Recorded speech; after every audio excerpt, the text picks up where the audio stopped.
Hello everyone, let's make moringa tea today. So for making moringa tea, I have taken fresh moringa leaves, threw away the stems and just took the leaves. So you can use moringa powder as well if you do not have fresh leaves. Here in South India, we do get fresh leaves throughout the year.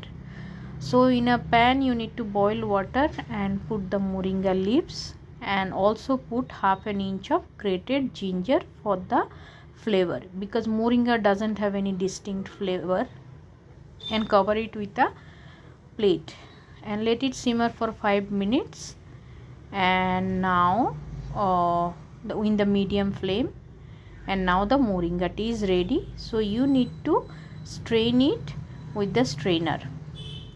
So the moringa is very healthy and is very good for our health. You can include in your diet in many form. So for sweetener, you can add little bit of organic honey. I prefer with honey. You can drink as it is also. So the healthy and nutritious moringa tea is ready.